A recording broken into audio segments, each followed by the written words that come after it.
6357CRV, जो कि एक 6A में और इसके ही समकक्ष जैसे Realme C2 इन सब में ही आईसी लगी होती है।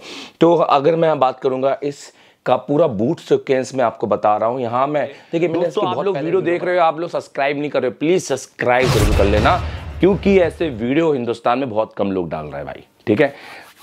नहीं तो टट्टी देखना है तो बहुत अच्छे व्यू वाले हैं, देख लो, ठीक है। Thank you very much and keep subscribing. और फेसबुक जाओ चैनल। और दूसरी बात, एक और बात बोलनी है, एक बार आप एशिया टेलीकॉम जरूर विजिट कीजिए, मैं यही चाहूँगा। और अगर कोई स्टूडेंट ये वीडियो देखकर उसको लगता है कि बहुत कुछ सीख रहा है, और अगर आप इस वीडियो से अपना एक फ़ोन बना पाते हैं तो मुझे कमेंट करके जरूर बताइएगा, मुझे उससे बहुत खुशी होगी, क्योंकि ये वीडियो मैंने बनाया इसी के लिए है।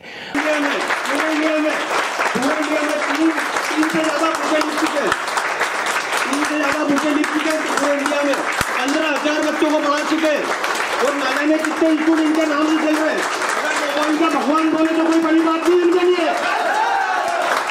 मोबाइल के भगवान है ये।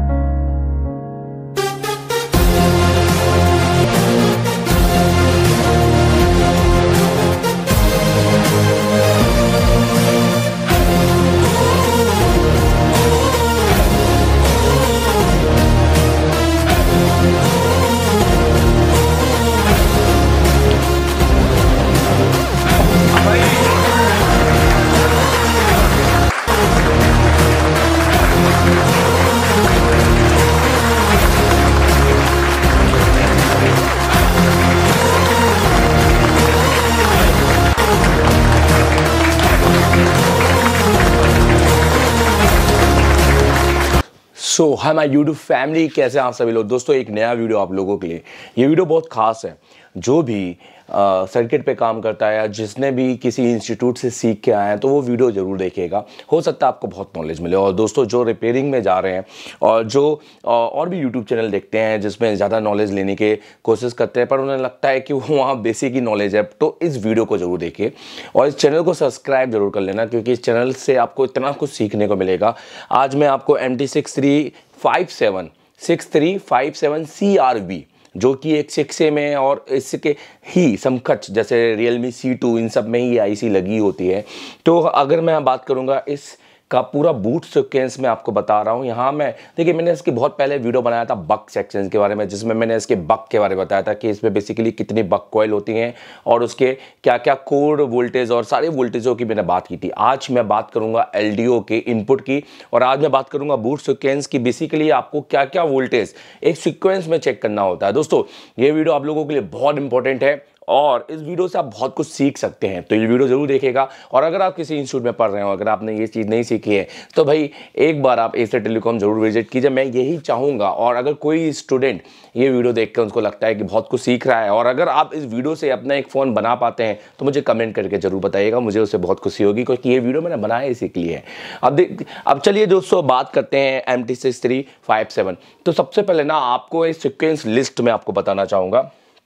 अगर मैं दोस्तों यहाँ पर बात करूँ, सबसे पहले हम अगर मीडियाटेक की बात करेंगे तो आपको अपने फ़ोन में बी बस की लाइन चेक करनी है। फिर अगर उसके बाद हम बात करेंगे तो बी बस के बाद आप BPH की लाइन चेक करेंगे।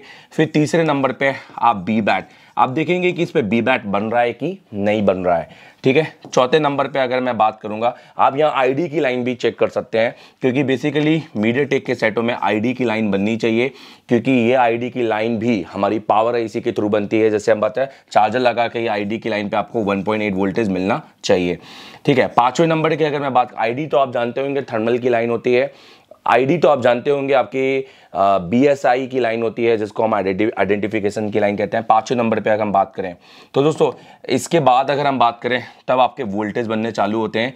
तो सबसे पहले आपने VS1 आपने तो सबसे पहले आपने दोस्तों इसके बाद आपके वोल्टेज बनना, तो दोस्तों इसके बाद आपके वोल्टेज बनना चालू होते हैं। तो सबसे पहले आपने VS1 जो कि एक हायर एलडीओ होता है। यहाँ पर आपको ये 2 वोल्टेज चेक करना है। फिर उसके बाद अब देखिए VS1 जब बनता है तब उसके बाद में आपको VS2 बनता है, क्योंकि ये आपकी जो पावर आईसी है ये एस्ट्रा बक आईसी से VS2 बनाती है, जिसका सर्किट एक्सप्लेन करूंगा मैं। अब इसका धैर्य रखो, धीरे धीरे पढ़ो, आराम से सीखो, और अगर उसके ऊपर समझना है तो क्लास में आ जाओ, कोई दिक्कत नहीं है। आपको वो बना के भेजूंगा जो दूसरे लोग कर रहे हैं, क्या इंस्टीट्यूट वाला काम। हाँ अगर मैं बात करूं VS2 आपने चेक करनी है। VS2 में आपको 1.3 के अप्रॉक्स वोल्टेज देखने को मिलेंगे। और अगर 7 के वोल्टेज की बात करेंगे हम यहाँ पर, सो दोस्तों आपको एक वोल्टेज चेक करना है VA12। सो VA12 के वोल्टेज में आपको यहाँ पर बेसिकली 1.2 के अप्रॉक्स आपको वोल्टेज देखने को मिलेंगे। तो पहले तो आपने ना इतने वोल्टेज, फिलहाल तो अभी मैं इसके बारे में बताता हूँ, फिर उसके आगे बताऊंगा जहाँ कि आपको कौन कौन से वोल्टेज चेक करना है। तो आइए सबसे पहले हम शुरुआत करते हैं कि जैसे आप चार्जर लगाएंगे तो आपका B बस आपकी चार्जिंग आईसी के अंदर आएगा। सपोज ये BQ है तो 1 नंबर पे आ रहा है। उसके बाद फिर 13 नंबर से आपका BBAT आउट होगा और 19 नंबर से स्विचिंग होकर VSYS जो कि यहाँ पर BPH के जैसा रोल करता है वो आउट होगा। और यहाँ पर आप देखिए एक चार्जिंग कॉइल लगा हुआ है 1 माइक्रो हेनरी का, तो इससे आउट होकर ये आपकी पावर आईसी के अंदर इनपुट होगा जो आपके SMPS सेक्शन में होगा, जिसको हम SMPS सेक्शन कहते हैं, जो हमारा बक बनाता है। ठीक है, अगर मैं बात करूं जो हमारा बक बनाता है, अगर इसके बीच में ना सीरीज में एक रजिस्टर लगा होगा जो कि 0 ohms का होगा, जिसका लगा होना बहुत जरूरी है। अगर आप इसको जंपर मारेंगे तो मे भी हो सकता है कि ये रीस्टार्ट में जाए, तो जिसको आप जंपर मारेंगे तो मे भी हो सकता है ये रीस्टार्ट में जाए, तो ये भी आप ध्यान रखिएगा। तो इसको जंपर नहीं मारना है, ये रजिस्टर ऑलवेज चेंज होता है। मैंने इससे पहले भी आपसे पूछा था कि भैया ये 0 ohms का रजिस्टर क्या करता है, तो बहुत सारे लोगों ने बोला था कि फ्यूज की तरह काम करता है। खैर, तो ये बिल्कुल सही है। अगर मैं बात करूं जैसे ये आईसी के अंदर इन होगा, आईसी के अंदर हो गया तो सबसे पहले ये एक हाई एलडीओ के वोल्टेज बनाएगा।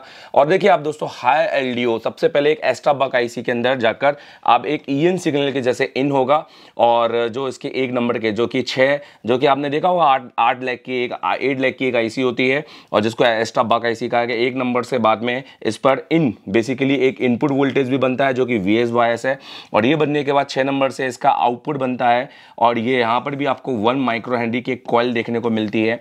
अगर मैं बात करूं यहाँ से आपको वोल्टेज मिलेंगे VS2 एक्स्ट्रा, जो कि ये आपके पावर के अंदर प्लस आपकी एक और VA12 की आईसी के लिए जाएगा, जो कि बहुत इंपॉर्टेंट है, जो कि हमारे CPU के लिए रैंडमली वोल्टेज बनाता है। ये बनना बहुत ज़्यादा जरूरी है दोस्तों, क्योंकि ये हमारी बूट सीक्वेंस को पूरा करता है। अगर आपके VA12 के वोल्टेज बन रहे हैं तो ऑब्वियस है कि आपका VS2 बन रहा है, क्योंकि VS2 इस आईसी के लिए एक तरह से इनपुट के जैसे काम करता है। जैसे कि मैंने कहा एक तरह से इनपुट के जैसे काम करता है यहाँ पर। अगर मैं बात करूंगा दोस्तों, यहाँ पर एक इसको एज ए EN भी मिलता है, और ऐसा EN इसको यहाँ पर एक्स्ट्रा PM आईसी की तरह एक EN सिग्नल मिलता है, तो ये वोल्टेज पावर आईसी बनाती है, तो आपको ये वाला वोल्टेज भी चेक करना है। तो अगर मैं दोस्तों बात करूं, इसको एक बायस के रूप में VSYS वाला एक वोल्टेज भी मिलता है, बट अगर मैं बात करूं इनपुट में तो इसको यहाँ पर आपको VS2 एक्स्ट्रा मिलता है। तो मैं ये कहता हूं, अगर आप मीडियाटेक के सेट में हैं, अगर आप डायरेक्ट VA2 अगर आप VA12 वाले वोल्टेज चेक करेंगे तो आपका एटलीस्ट सारे वोल्टेज एक्यूरेट हो जाएंगे, पहले ही से चेक हो जाएंगे। क्योंकि VA12 बन रहा है तो दैट मीन VS2 एक्स्ट्रा बन रहा है, VS2 बन रहा है दैट मीन VS1 बन रहा है, VS1 बन रहा है तो इसका मतलब है VPH बन रहा है, और VPH बन रहा है तो V बस तो बनेगा ही बनेगा। सो ये एक प्रोसेस होती है, जैसे बोलते हैं ना, एक स्टेप से दूसरे स्टेप से तीसरे स्टेप, इस तरह से प्रोसेस के थ्रू आपको जाना होता है। ठीक है, तो जैसे मैंने बोला B बस पहले चेक करना है, फिर BPH के बाद में BBAT चेक करना है। अब देखो BBAT की क्या होती है, BBAT बेसिकली बैटरी सेंस एक वोल्टेज होता है, क्योंकि सेंस उसमें कई बार आपका बैटरी लगना भी जरूरी है, यहाँ वोल्टेज फ्लक्चुएट कर सकता है, तो उसमें कोई दिक्कत नहीं है। BPH के जो वोल्टेज होंगे वहाँ पे 3.1 से आपके 4.2 वोल्टेज तक बन सकते हैं। ID के वोल्टेज आइडेंटिफिकेशन है, वहाँ पे आपको 1.8 वोल्टेज मिलता है, क्योंकि बेसिकली ID की लाइन पे VIO की लाइन मिलती है। अभी VIO की मैं बात करूंगा, बट इसके बाद अगर बात करूँ तो सबसे पहले जैसे मैंने बोला हायर LDO, फिर लोअर LDO VS2। अभी VS2 यहाँ पे लोअर LDO एक एक्स्ट्रा बक आईसी बनाता है, और धैर्य रखिएगा, मैंने इसके बाद में ICO को प्रैक्टिकली दिखाना है बोर्ड में, ठीक है, जो कि गेले लोग कभी कर नहीं सकते हैं, जो आपको अभी भी बैटरी चार्ज करो डैड में ये वो और पता नहीं दुनिया भर की बातें बता रहे हैं, पर उनको खुद नहीं पता है कि मोबाइल चालू होता कैसे है। ठीक है मेरे भाई, एस्ट्रा बग आईसी, आपको एस्ट्रा बग जो आईसी है वो VS2 बना रही है, और वही VS2 आपके VA12 में जा रहे हैं, और VA12 के उसी VA12 में एक और वोल्टेज जा रहे हैं जो कि एस्ट्रा PM आईसी जैसे EN जा रहे हैं, जो कि पावर आईसी दे रही है। तो ये वोल्टेज भी चेक करना जरूरी है। कई बार देखा गया है कि इस लाइन पे भी आपको कैपेसिटर शॉर्ट मिलेंगे, तो ये बेसिकली यहाँ पर भी आपका जो रीडिंग है जैसे ही दबाओगे तो वो रिटर्न मार लेगा। अब देखिए जैसे VA12 बनता है तो CPU के रैंडमली वोल्टेज बनते हैं। ये मैं आपको, आप मुझे कमेंट करके बताओ किस किस को CPU समझना है, CPU के सारे वोल्टेज समझना है, मुझे कमेंट करके बताओ, तो मैं आपको एक बहुत अच्छा वीडियो बनाऊंगा CPU का। अब इसकी बात करें तो जैसे ही ये सारे वोल्टेज अगर आपके बन जाते हैं तो अभी आपको ये चेक करना है कि वोल्टेज फ्लक्चुएट को नहीं कर रहे हैं। देखो दोस्तों, वोल्टेज फ्लक्चुएट करने का कारण इसके साथ लगे हुए वाले डिवाइडर रजिस्टर जो कि इसके साथ लगा हुआ है और इसके साथ, तो इन दोनों के साथ ना आपको डिवाइडर रजिस्टर देखने को मिलेगा जो कि एक फीडबैक सेंस की तरह काम कर रहा है। तो वो भी आपको देखना बहुत ज़्यादा इंपॉर्टेंट है, क्योंकि अगर इसके साथ एक डिवाइडर रजिस्टर भी निकल गया, ये एक रजिस्टर का ग्राउंड भी निकल गया, तो ये इसके वोल्टेज ना फ्लक्चुएट करने लगेंगे। तो ये भी देखना बहुत ज़्यादा जरूरी है। अब बात करेंगे, फिर उसके बाद आपने चेक करना है VIO 1.8 वोल्टेज, ये आपकी MMC के अंदर भी जाता है, तो बेसिकली ये तो चेक करना बहुत ज़्यादा इंपॉर्टेंट है। यही वोल्टेज आपको ID की लाइन पे भी देखने को मिलेगा। अब बात करेंगे VEMC जो कि 2.8 वोल्टेज, जो कि MMC के आपको पता है VCC वोल्टेज होते हैं, और ये VCC क्यों। फिर यही आपको IC 2 वोल्टेज और निकालेगी, एक SRAM और एक DRAM। आपने तो SRAM और DRAM का नाम सुना होगा ना, स्टैटिस और डायनेमिक रैम। क्या है, अगर मैं बात करूं तो SRAM को VDD-Q और DRAM VDD-2। अगर ये 9A का सप्लाई होता, सो 9A की सप्लाई में आप देखो तो VDD-1 एंड VDD-2 दो लाइन दी हुई है, यहाँ पे VDD-Q है, तो VDD-Q, VDD-1, VDD-2, तो इन तीनों में ही उन्होंने क्या किया हुआ है, एक्स्ट्रा बक आईसी लगाई हुई है, जिसमें दो आपकी बेसिकली बॉल वाली एक आईसी लगाई गई, तो उसमें एक्स्ट्रा बक आईसी ज़्यादा है। अगर मैं बात करूँ इस कंपेयर विद MD6357M, उसका सर्किट भी समझेंगे। मुझे कमेंट करके बताओ किस किस को सर्किट समझना है, मैं उसका भी वीडियो बनाऊंगा। और मुझे ये भी कमेंट करके बताओ, ये सारी चीज़ें जो मैं आपको थ्योरिकल बता रहा हूँ, किन किन को प्रैक्टिकल चाहिए, कमेंट करके बताओ। जितने कमेंट आएंगे भैया तो ही बनाऊंगा। लाइक करो, और जिन जिन को चाहिए वो वीडियो को शेयर कर दो अपने फेसबुक में। तो यही देखो, यही मेरा, आप एक तरह से मुझे फीस दे रहे हो एक फ्री में, तो मेरा भी एक, मुझे भी अच्छा लगेगा, और मेरे वीडियो को जो शेयर करेंगे तो उससे बहुत लोगों को भी जानकारी मिलेगी। देखो दोस्तों, ये फ्री में वीडियो दे रहा हूँ, और फ्री में इतना नॉलेज ना कोई अपने इंस्टीट्यूट में नहीं देता, क्योंकि इंस्टीट्यूट में उनको नॉलेज नहीं है तो वो कहाँ से देंगे। सो अगर मैं बात करूँ, VIO 1.8 वोल्टेज जरूर चेक करना है, ठीक है। अभी VEMC वोल्टेज 2.8 वोल्टेज चेक करना है, SRAM के वोल्टेज चेक करना है, DRAM के वोल्टेज चेक करना है, ध्यान देना। उसके बाद ना दोस्तों, तब भी अगर आपका वोल्टेज फ्लक्चुएट हो रहा है तो ध्यान देगा, इसकी पूरी बात सुनिएगा। तो आपने ना RTC 2.8 यह वाली लाइन चेक करनी है, RTC जो कि क्लॉक सिग्नल होते हैं यहाँ पर, यहाँ इवन आप DSO से लाइन भी चेक कर सकते हैं। फिर ये बेसिकली है ना 32 किलो हर्ट्ज की सप्लाई बनाती है, जिसमें है ना हम कॉलकम में स्लीप क्लॉक कहा जाता है। सो ये RTC 2. तो ये RTC ये सो बेसिकली RTC वाली लाइन भी आपको चेक करनी है, और यहाँ ये DSO से लाइन से आप इसको चेक कर सकते हैं। फिर आपने PM clock BB base band के, जो आपके बेस बैंड की सप्लाई है, उसकी भी आपको वोल्टेज चेक करना है। सिस्टम रीसेट जो कि IC भेजेगी CPU को, ये वाले वोल्टेज भी चेक करना है 1.8, और वॉच डॉग जो कि CPU उसको रिटर्न भेजेगा 1.8, ये वोल्टेज भी चेक करना है, क्योंकि अगर ये वोल्टेज मिसिंग हुए तो ये वोल्टेज सारे आपके फ्लक्चुएट करेंगे। जैसे कि आपने देखा अभी हलवा आया, जैसे कि आपने देखा कि अभी है ना पूरे मार्केट में PS होल्ड एक ने बनाया, सब बना रहे हैं PS होल्ड PS। जैसे कि पहले जो बना रहे हैं वो पहले क्यों नहीं डाले, तो भैया क्यों, क्योंकि वो एक के पीछे सब भागते हैं ना भाई, ये होगा।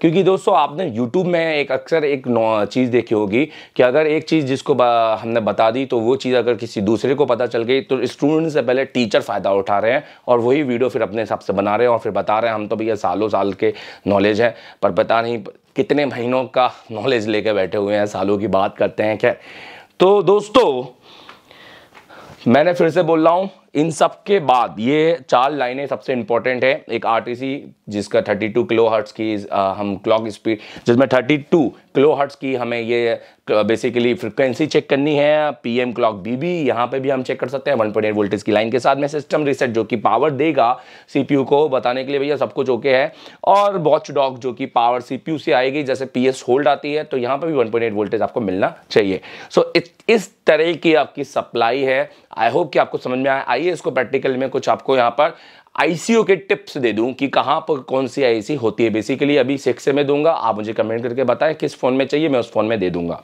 ठीक है। और दोस्तों जिसने भी फेसबुक में हमारा एशिया टेलीकॉम को फॉलो नहीं किया तो प्लीज़ जाइए फॉलो कीजिए भाई। डे 1 के कम से कम एक दिन के 10-10, 15-15 वीडियो लाइव हमारे स्टूडेंट के देखिए, उनका जज्बा देखिए सीखने का, और हर रात में उनसे जाने से पहले पूछ रहे हैं कि क्या बना कि नहीं बना है, भाई तो नहीं बैठा के रखे हैं, कोई मजाक तो नहीं कर रहे हैं आपके साथ। तो वो जाके देखिए और अब और उससे इंस्पायर होइए, इंस्पायर होके एशिया टेलीकॉम आइए और एशिया टेलीकॉम आके अपनी ज़िंदगी बनाइए। दावा करता हूँ अगर मेरे साथ रहोगे ना तो एक इंस्टीट्यूट में आपका भी खुलवाऊंगा। सो आप देख सकते हैं यहाँ पर कि हमारी पावर आईसी है, और इस तरीके से ये वीडियो आप लोगों को कैसा लगा तो मुझे बताएगा ज़रूर। आइए चलते हैं इसके आईसीयू के आइडेंटिफिकेशन में कि कौन से वोल्टेज कहाँ पे आपको चेक करना है। चलिए, तो नहीं चाहता कि बहुत लंबा वीडियो बने, और बहुत लंबा वीडियो यूट्यूब भी है ना ज़्यादा उसको नहीं दिखाता लोगों को। आप देखिए, आप जो बीपीएच जो सबसे पहले आप देखें तो यहाँ पर आप बी बस चेक कर सकते हैं। यहाँ पर आप देखें तो यहाँ पर आप बी बस चेक कर सकते हैं। यहाँ पे बेसिकली आपको हो सकता है मे बी इस और इस देख लेना, ये डायग्राम में देख लेना, इस वाली लाइन पे आपको एमआईडी की लाइन मिल जाएगी, जो कि आपको ये पता चल जाएगा बी बस एक्चुअल में एंटर हो रहा है। यहाँ पे हम बात करेंगे तो ये आपकी बीपीएच लाइन बनेगी, और अगर मैं बीबेट की बात करूँगा तो वो आप नीचे कनेक्टर पर भी देख सकते हैं, ठीक है। और अगर इसके बाद मैं बात करूं, ये आपका बूट कैपेसिटर वाला कैपेसिटर है, और ये आपकी जो आईसी है ये आपकी वो 8 लाख की आईसी है, और इसकी 1 नंबर की पिन पे आपको यहाँ पर VS1 निकल रहा है, और इसकी 6 नंबर के इस कॉइल के थ्रू आपको VS2 निकल रहा है। तो ये जरूर चेक कर लेना। आप चाहो तो 1 नंबर से 6 नंबर पर सीधे जंपर भी मार सकते हो, तो ये भी हो जाता है। हालांकि इसका भी एक डिवाइडर रजिस्टर के साथ में हम इसको बना सकते हैं, वो क्लास में आगे सीखेगा कैसा क्या करना है, ठीक है।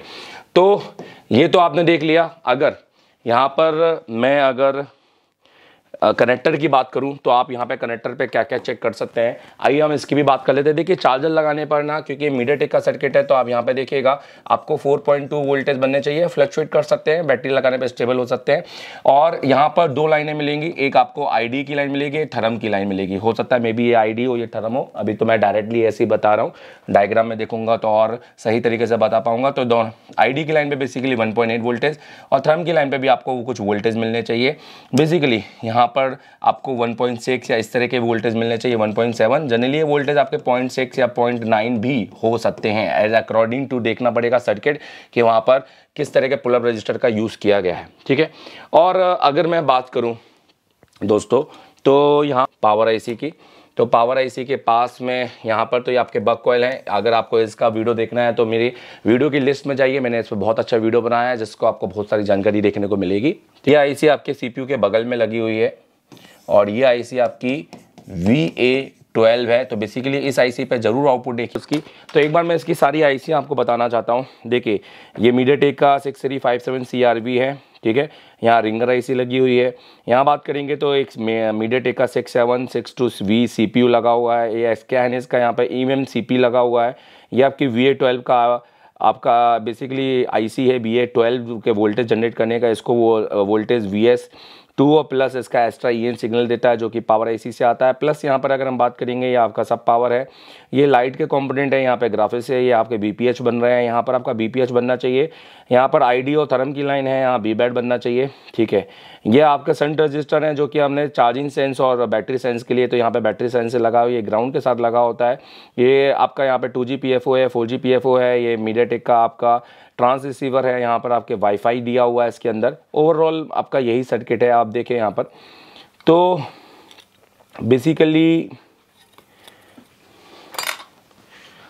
बेसिकली कैसा लगा ये वीडियो बताएगा जरूर। इस वीडियो में आपको बहुत अच्छी जानकारी मिली होगी, और थैंक यू वेरी मच इस वीडियो को पहले से लाइक और सब्सक्राइब, चैनल को सब्सक्राइब करने के लिए।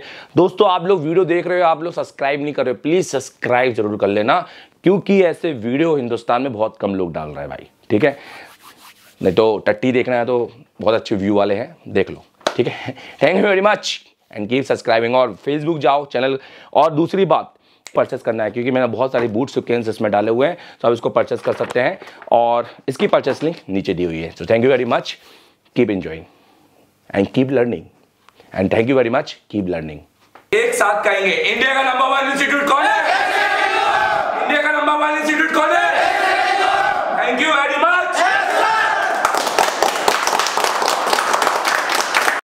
Get set go! एशिया का नंबर 1 इंस्टीट्यूट कौन है?